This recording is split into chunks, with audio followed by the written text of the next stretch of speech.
Hello everyone, I am Julian Morris with the Channel 5 News. In the headlines, Alexander Hodge says he's proud of his son Kavem, selected to tour Bangladesh on the West Indies team next year.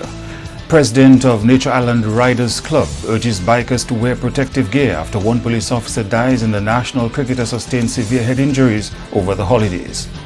And Vincentians told to prepare for possible evacuation as that country continues to monitor developments at the La Soufrière volcano. The details coming up.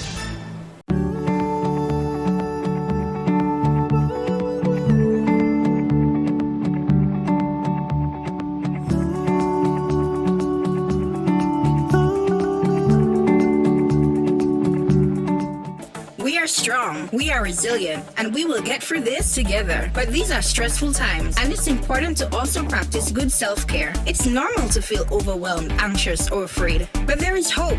Reach out to someone, connect with your friends, stay in touch with your community, and know that you are not alone. We're in this together. This is a public service announcement from the Dominica Red Cross. Flow helps you stay connected to what matters. Simple plans and a better network mean that you can enjoy 7 days of unlimited social messaging, 3 gigabytes of reliable data to use as you like, 700 local anywhere calls and texts, with the always-on prepaid plan, all for $29. Keep your number when you switch to Dominica's most reliable LTE network. Buy wherever you top up. Switch to Flow. It only gets better. Dominican cricketer Kavem Hodge has been selected as part of the West Indies team to tour Bangladesh next year. Parliamentary representative for Rosa Central has described Kavem's inclusion on the West Indies team as a proud moment for the nation. It is a moment of immense pleasure for Dominica that Kavem Hodge has received a maiden cup call in the West Indies Test squad for the upcoming Bangladesh tour. Kavem Hodge's father, Alexander Hodge, is a constituent of Rosa Central. He is remarkably proud of his son being chosen to play in the test squad in Bangladesh. The entire country is ecstatic for Kavem and is looking forward to watching him play these matches and do great. He is a young, dynamic sportsperson and a perfect idol for all youngsters who wish to do great in the field of sports. The government of Dominica have always promoted sports and would continue to encourage all others willing to create a career in the area.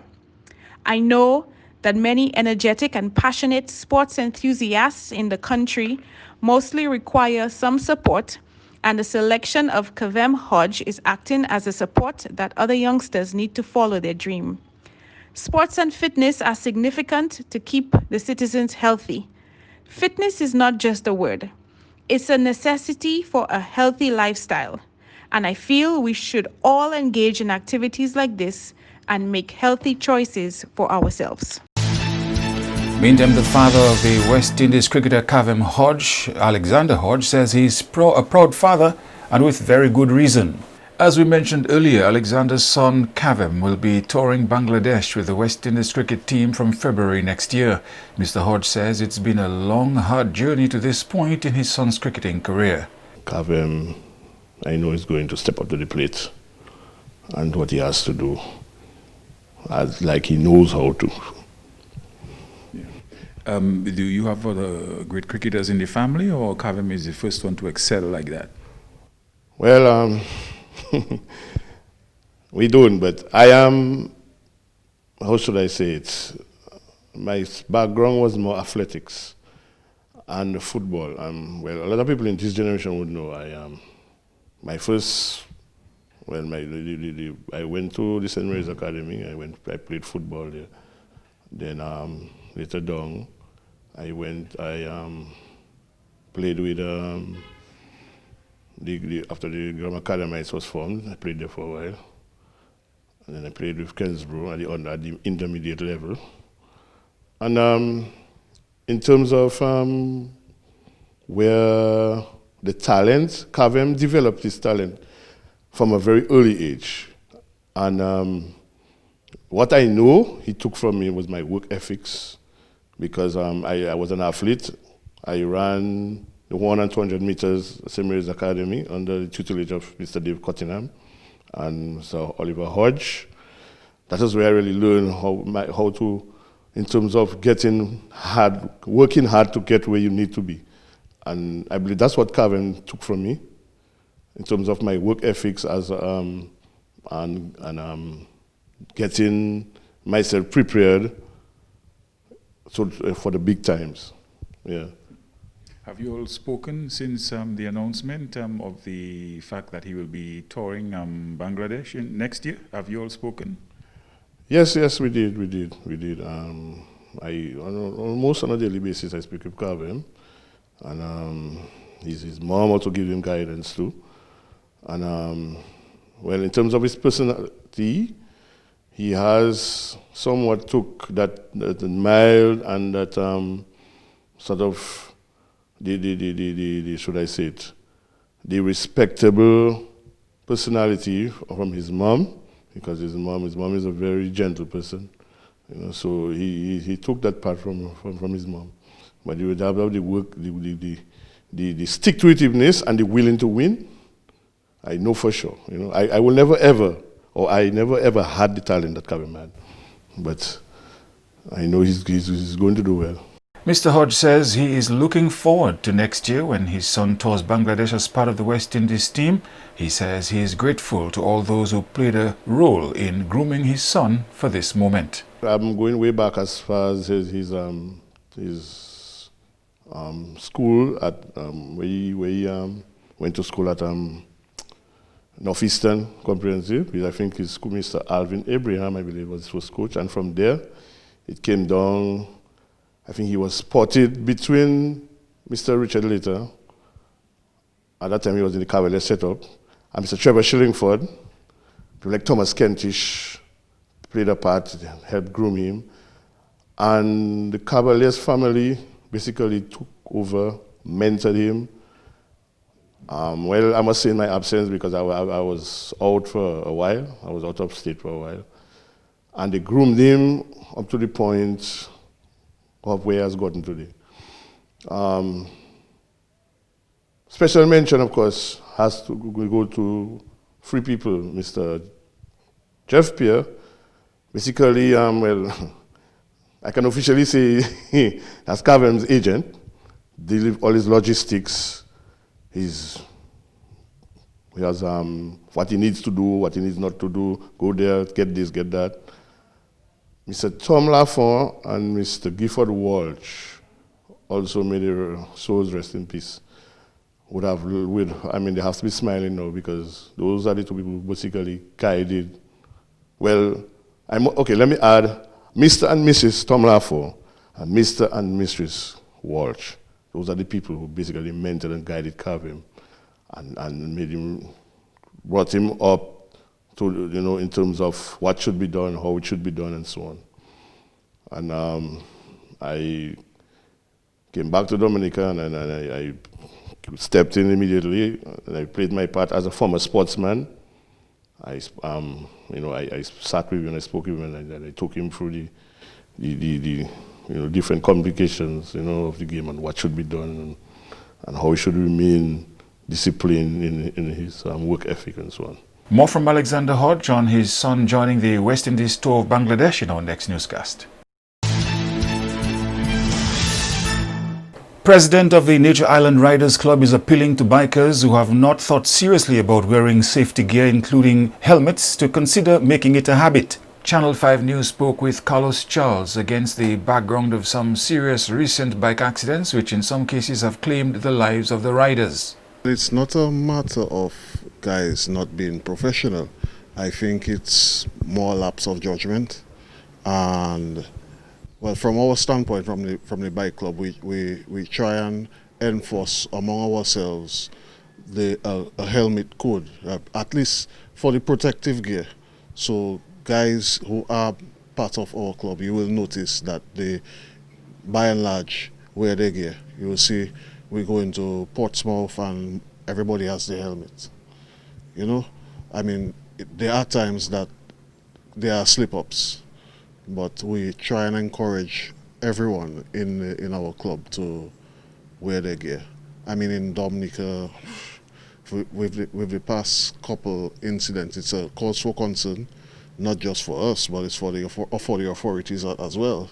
They want to see less incidents taken on during these busy seasons. We have a situation where, according to I spoke with the head of the traffic department, and she was basically telling me that we do not have any laws to mandate or force people to wear helmets or protective gear. But you telling me in your case, you guys, irrespective of that, you have a healthy respect for the road, the laws, the bikes themselves. I mean, a bike costs thousands of dollars. Your life, to protect your life, it's a couple $100. I mean, why would you not want to protect yourself? Can you imagine your palm hitting the pavement? What that would be like? A simple pair of gloves costing 20 US can prevent that. I'm not even going as far as the helmets, which can cause the prices vary. You can get a helmet under 100 US to as much as 1,000 US. They vary based on the level of protection that you want to have for yourself. I myself, I have my helmets for you have helmets for different occasions. If you're just taking a little casual ride, you can have a simple half helmet. What you see, the folks usually call them the German helmets. And I mean, they don't really offer protection per se, because only half your head is protected, but there have been cases where riders have had incidents and those half helmets have protected them. So what do you say to guys who, in their case, they can't afford protective gear, but they love riding scooters, and they're not that professional, but they still love to enjoy that, speed a little bit here and there? What would you say to guys who have that sort of mindset? I don't believe they can't afford. I don't believe it's a matter of can't afford. Because if you can recall, some time back, there was a huge enforcement of the helmets, guys wearing the helmets. And to my surprise, helmets came out from everywhere. So there are helmets. If guys want to protect themselves, they will. So it's just you can't really, in my opinion, humbly, I'm not going to force somebody to protect their own self. At the end of the day, it's for your own protection. Do you want to lie down in the hospital, cannot do anything for yourself? God forbid something happens to you. The only thing, your brain in your head, that's what reads the pain. So you can tell the doctor, yes, doctor, my knee is where the pain is. If you don't have a helmet, you can't do that. And they're just doing guesswork on you. So protect yourself. A scooter is a couple $1,000. A helmet can be as cheap as under 100 US. And when some of the guys accompany us, we travel to the other islands, they have their gear. They use it. But when they come to Dominica, we get lapse on these kind of things. So it's not a matter that they cannot afford it. It's a matter of a lapse of judgment. I just want to remind them, protect yourself. Charles says it's always appropriate to wear safety gear even if one is going to a nearby supermarket. I can't give a percentage, but a lot of the accidents that occur happen in and around your locale. I mean, the recent death excluded, but a lot of accidents happen. For example, I'm in Canefield. I'm going just to Miniers, buy a top up for my phone. Just I'm going, man. I don't need to do that. You get to the intersection, these are the times when you are more careless. Yeah. So it would be wise that guys use their gear at all times. They do it when there's a guy wearing an NFL helmet. I don't know where that came from, but it offers him some sort of protection, albeit not as much as you would like to have, but I mean, he's obeying the law, and there's a law there for that. One guy said, Carlos, that he loves the feel of the breeze blowing through his hair, so that guy is not too excited about wearing helmets. Is it a question of guys just feeling free as a bird and enjoying the freedom, no encumbrance or hindrance of the gear? Well, to tell you the truth, the feeling of the wind in your face is very nice. I can tell you that. I also experience it wearing my helmet. I open the visor, the wind is in my face. So it's all a matter of protecting yourself. If God forbid something happens to me, I mean, in my years of riding, I only had one accident. I'm thankful for that. Riding for a couple of years now, yeah. I only had one accident, and that time I had my helmet. That's one of the reasons why nothing serious happened to me. I only had a little injury in my leg and my chest, but other than that, rest for a couple of days, and I'm back doing what I'm always doing. And the people of St. Vincent and the Grenadines told to prepare for any eventuality.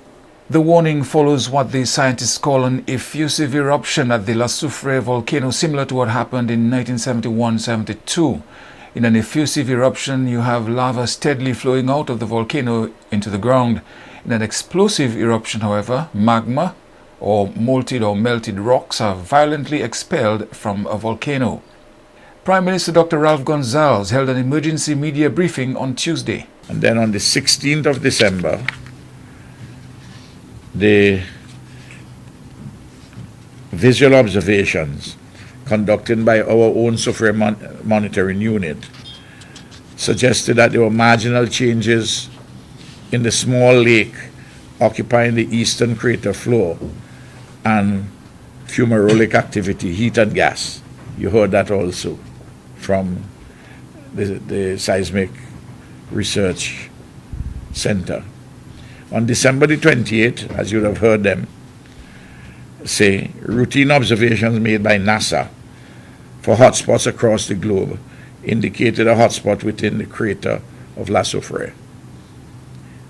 And on the 29th of December, additional satellite images indicated an extension of this hotspot. And we ourselves got reports, and there's a resident from Rose Hall who indicated that there were grayish-white emissions being seen above the general area of the crater. Today, a team from the Seismic Monitoring Unit visited the crater,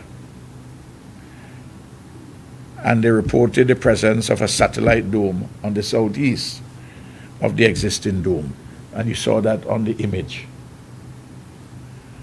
There are strong gas emissions, and the small crater lake is virtually gone. Well, you've heard the reason for that is that the water is boiling, and it is coming out through a steam. So it's a very good thing that you had this image before us.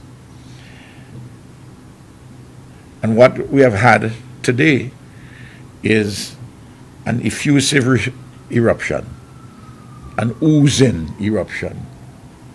The internal within the crater itself, with visible gas and steam coming out. And that started from earlier today. With this increase in activity, we have moved the alert level to orange. When there's no activity, it's situation of green. When there's a little restlessness, you carry it to yellow. But now that there is an effusive oozing eruption taking place, we have to take the alert level up to orange. The Trinidad-based UII Seismic Research Center says the effusive eruption may continue or end up as an explosive eruption. Dr. Gonsalves has called on residents living near the volcano to be on the alert in the event they have to be evacuated. In 1971-72, you had a similar oozing, and it just simply oozed and just quietened down.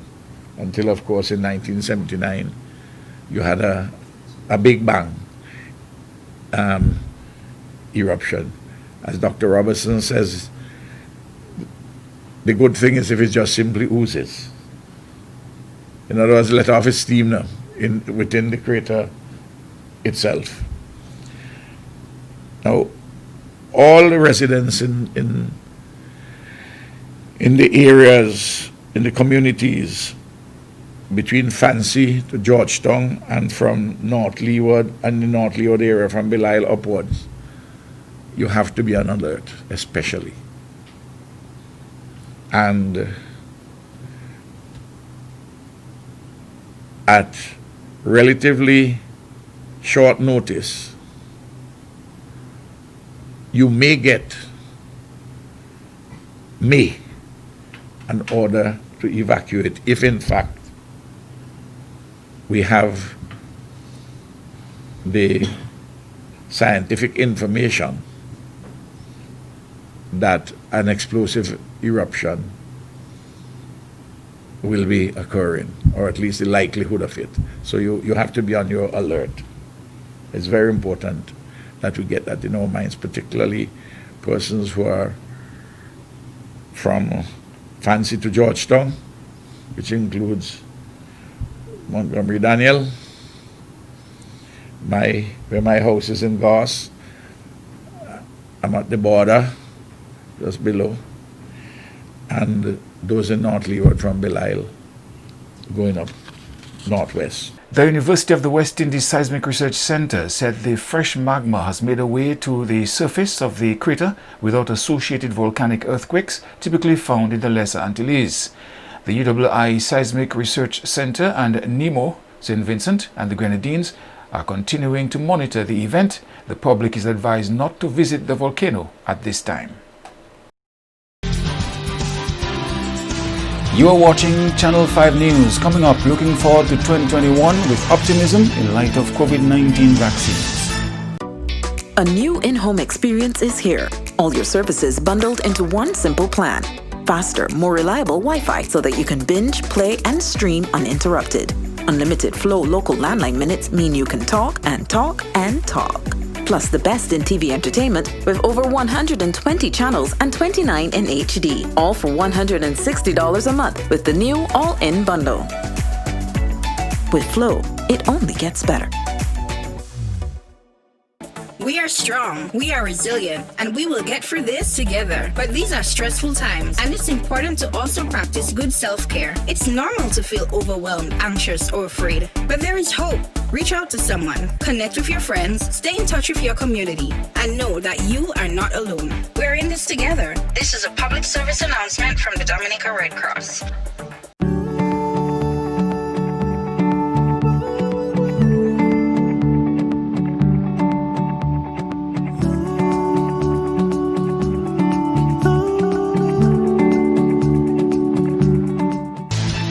Thank you for staying with us. Government has been commended for its investments in upgrading the country's road network during 2020. But businessman Parry Bellot is also pointing out some areas which he believes should make the priority list for attention in 2021. Bellot says improvements in traffic and parking would be beneficial to the business community. Do you know there's some people must do like me. When I have to do business in town, I have to take down one of my workers, so that I drop her off at a point to pick up some, maybe some toner supply for my photocopier at Premier, then to drop off some letters or whatever to ask the fans, maybe trying to attract some business advertising and whatnot, and then circle and pick her up on spots, because there's just nowhere to park. That is costly, it's inefficient, But my point is, we're not really starting to tackle the problem. It is time we do that. Maybe that should be a New Year resolution of some of the government people. Okay, let's start making parking a priority, maybe. Mind you, again, I like to pay compliments when they do it. Government has done another good job, I thought, in fixing, repairing roads, and building a lot of very good roads in the country areas, very nice highways. I keep saying Dominica must have, in the small islands, among the best roads, nicely done with protective barriers, lit up at night and so on. First class. In fact, I give the Prime Minister a special award for that. But there's a big problem still existing, traffic in Roseau. Focus on that. Bellot also commends government on its housing initiative across the country, but maintains traffic and parking issues need to move from discussion to decisive action. I have letters, boys, since I was at the Chamber of Commerce, and I had heard that St. Vincent, the chamber there, had actually got some land, acquired some land fairly early. Maybe one of their members was donating half or whatever. And they were able to develop a parking area and made good money from it. Now, that's 20, 30 years ago, and they've kept that running well. We never did that in Dominica. But I'm saying in the 1990s and 1980s, I was writing about parking. It was becoming an issue, and I kept saying, we have to start planning to do something now because it's going to be getting worse. And whenever we make a decision what to do, it's still going to take maybe a couple of years to get it implemented. We got to start now, saying that 20, 30 years ago, and to this day, we have done nothing. I shouldn't say nothing substantial. Government made sure that when they built the stadium, they made sure, and the link road there, they made sure there was good parking, which of course is taken up by all the public servants. So I did send a proposal to government, that would be certainly more than a year and a half ago, saying, look, examine the site we recommended, and have one of the government people in public works, somebody examining another potential site, to measure it, quality of the soil and thing, is it practical where it's located and so on. Because two other sites we mentioned, Julian, would have been where public works was. Now we keep hearing stories, it's been sold, presumably to some Chinese investor. We've heard that story for many years. Nothing has happened there. Surely, if nothing has happened yet, government can reacquire it and say, you know what, we're going to put that. It's not the best ideal place. We would like to be a little closer to town, but at least from Public Week, you can have an easy shuttle for the elderly people who come from thing, they can't walk from there into town. Quite frankly, even that's not a thing. As we pointed out in one of our articles in the link, buses say coming from Marigot or from Castle-Bruce, they wouldn't stop at, even if you had a terminal there, they would come into town at a designated point in Roseau, drop off their passengers, and then go to that terminal to park for wait a couple hours or whatever until they're ready to take off again. So, once you sit down and look at this thing, it's not all that complicated. All that's required is the will to do it. Director of the Pan American Health Organization, Dr. Carissa Etienne, says the world can look forward to 2021 with hope and anticipation. Dr. Etienne says with COVID-19 vaccines on the horizon, we will be able to stop the unrelenting transmission of the coronavirus. She says the challenges posed by COVID-19 has changed the way people relate to each other, and that is a positive thing. It will recede from our lives, but we can never be the same again. There are so many lessons learned on all fronts, in all spheres, that will drive innovation and change and our way of living. Marianne Williamson, the American author, spiritual leader, politician, and activist, penned these words, and let me quote, "Something very beautiful happens to people when their world has fallen apart. A humility, a nobility, a higher intelligence emerges at just the point when our knees hit the floor," unquote. I am very hopeful. Hopeful that we will be a kinder, gentler generation that puts people first and at the very center of development. That all leaders across and within nations will work ceaselessly to eradicate poverty, to root out inequality and inequity and discrimination of any kind, and will recommit to the Sustainable Development Goals. I am hopeful that a new commitment to solidarity will be kindled in the families, communities, and within and between nations. I'm hopeful that we will act to protect the environment, to allow nature to blossom, and to preserve the world for our children, grandchildren, and generations to come. That we will do all that is required to avert another pandemic, while at the same time being well prepared to face another. So as we bring this year to a close, I accept my best wishes for a holiday season full of love, peace, hope, faith, and fulfilled expectations. I wish you all and your families a successful and blessed New Year.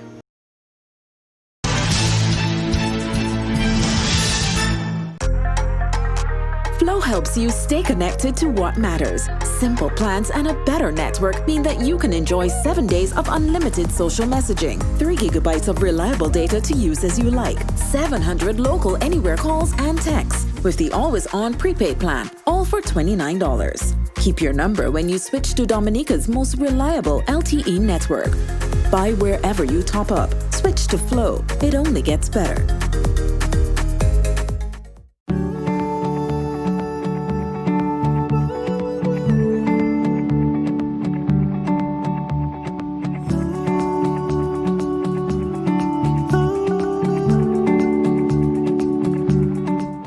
We are strong, we are resilient, and we will get through this together. But these are stressful times, and it's important to also practice good self-care. It's normal to feel overwhelmed, anxious, or afraid, but there is hope. Reach out to someone, connect with your friends, stay in touch with your community, and know that you are not alone. We're in this together. This is a public service announcement from the Dominica Red Cross. A new in-home experience is here. All your services bundled into one simple plan. Faster, more reliable Wi-Fi so that you can binge, play, and stream uninterrupted. Unlimited Flow local landline minutes mean you can talk and talk and talk. Plus the best in TV entertainment with over 120 channels and 29 in HD, all for $160 a month with the new all-in bundle. With Flow, it only gets better. To end the news, the headlines again. Alexander Hodge says he's proud of his son Kavem, selected to tour Bangladesh on the West Indies team next year. President of the Nature Island Riders Club urges bikers to wear protective gear after one police officer dies and the national cricketer sustains severe head injuries over the holidays. And Vincentians told to prepare for possible evacuation as that country continues to monitor developments at the La Soufrière volcano. You may access the news on our YouTube channel. On behalf of the production team, I am Julian Morris. Thanks for watching. Join us tomorrow.